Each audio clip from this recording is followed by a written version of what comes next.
اور ایک اپنی گارڈ کی گاڑی بلوا کے تیسرے کو مرڈر کیا. یہ مرڈر کا کیس ہے. سیلف ڈیفینس کا آرگیومنٹ تو بہت ہی ایڈیوٹک ہے, کیونکہ اگر ہر بندہ بندوق لے کے سیلف ڈیفینس کرے تو پھر آپ انسٹیٹیوشنز کو, لا کو ہٹا دیں اور لا آف دا جنگل کر دیں کہ جی سیلف ڈیفینس ہے. ڈاکٹر عافیہ بیچاری بھی تو سیلف ڈیفینس کر رہی تھی مرینز کے خلاف. ڈاکٹر عافیہ کو جسٹس ملی ہے امریکہ میں. ہم نے کہا تھا پاکستان واپس بھیج دیں, بھیجا امریکنوں نے. تو یہ بھی نان ڈپلومیٹک بندے ہاں میں یہ کہہ رہا ہوں کہ اب یہ پرسیپشن یہ بھی ابھر رہا ہے کہ جی آپ اب ایکسچینج کر لیں کہ ان کی ایکسچینج کی بات نہیں ہے. ایک بندے نے قتل کیا ہے, اس کو قتل کی سزا ملنی چاہیے. میں سمجھتی ہوں سیلف ڈیفینس کا آرگیومنٹ بہت ڈینجرس ہے, کیونکہ اگر یہ مانا گیا کہ سیلف ڈیفینس ہے تو ہر بندہ جو پاورفل ہے وہ بندوقیں لے کے پھرے گا اور جس کو مرضی قتل کر دے کہ جی مجھے شک و شبہ تھا, میں نے سیلف ڈیفینس میں کیا, حالانکہ بیک پہ لگی ہیں گولیاں. تو مطلب ہے کہ یہ آرگیومنٹ از انویلڈ. اور آپ اگر آج کا نیوز اخبار پڑھیں, ان کے ایک رپورٹر نے بہت اچھی ہسٹری ٹریس کی ہے, جدھر امریکنز نے فورن ڈپلومیٹس ود ڈپلومیٹک سٹیٹس ان کو مرڈر کے لیے ٹرائی کیا ہے, ان کو ڈپلومیٹک امیونٹی کا کوئی رسپیکٹ نہیں کی, and they were sentence for murder in امریکہ.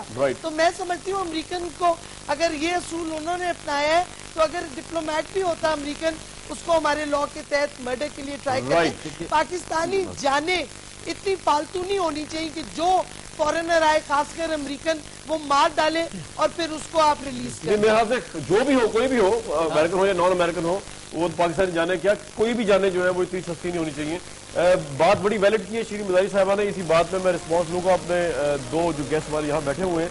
اور یہ بڑی انٹرسٹنگ بات ہے, آج اخباروں میں بھی آئی اور ریلیز میں بھی کری کہ عافیہ صدیقی صاحبہ کے بدلے جو ہے وہ ان کو کر دیا جائے. بڑی عجیب سی بات ہے یہ, بڑی عجیب و غریب بات میں کہوں گا اس کو, لیکن کوئی اٹھی ہے تو اس لیے ہم نے ہی بات کر دی, تو شاید میں ان سے پوچھ لوں. لیکن یہ سب کچھ پروگرام میں ویورز بریک کے بعد.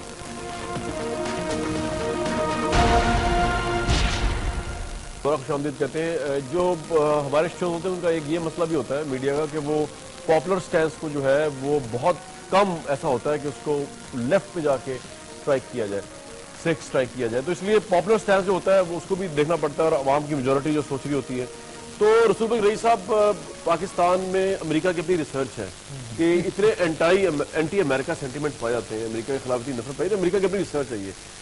اس کی کیا وجہ, مطلب وہ جنگ کے لیے ادھر آئے ہوئے ہیں یا ان کا دنیا میں جو گلوبل انٹرفیئرنس ہے مسلم کنٹریز میں, یا ایک گلوبل مقام ہے ان کا, چلو آبجیکٹیولی اسپیکنگ, کہ امریکہ ایک آسان ٹارگٹ ہے؟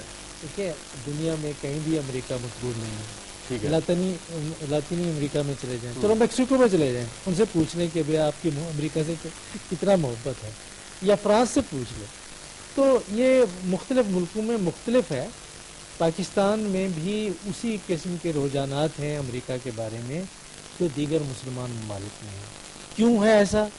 اس میں ایک پاکستان کی تاریخ ہے, اس میں پھر وہ جنگیں ہیں, افغانستان کی جنگ ہے, عراق کی جنگ ہے, ایران کے ساتھ تعلقات ہیں, مشرق وسطیٰ میں, اور خصوصاً جو فلسطینی ریاست کو ختم کر کے ایک اسرائیلی ریاست کا قیام ہے, اس میں امریکہ کا کردار ہے. تو ساری چیزیں پاکستان کا عام آدمی جس کو ہم ان پڑھ کہتے ہیں اس کو سیاسی تعلیم یا سیاسی شعور ہے, اور جو بین الاقوامی ایشوز ہیں جو ہم ایکسپرٹ سمجھتے ہیں, کسی نے ہمیں معلوم ہے, کسی نے کسی لحاظ سے جو پاکستان کا یا دیگر مسلمان ممالک کا عام آدمی ہے اس کو بھی پتہ ہے.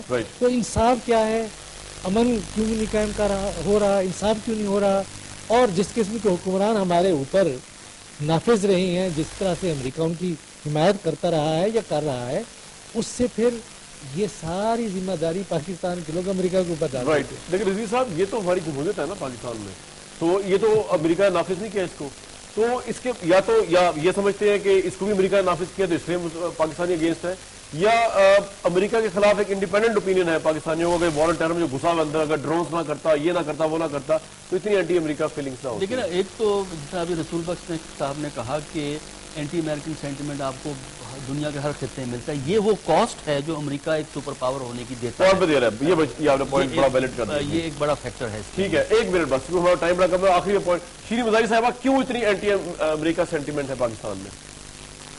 کیونکہ امریکہ کی پالیسیز پاکستان کو نقصان پہنچا رہی ہیں. میں تو سمجھتی ہوں ان قریب امریکہ پاکستان کا ایک دشمن ملک بنتا جا رہا ہے. تو یہ کوئی ایموشنل ایشو نہیں ہے, آپ فیکٹس دیکھیں.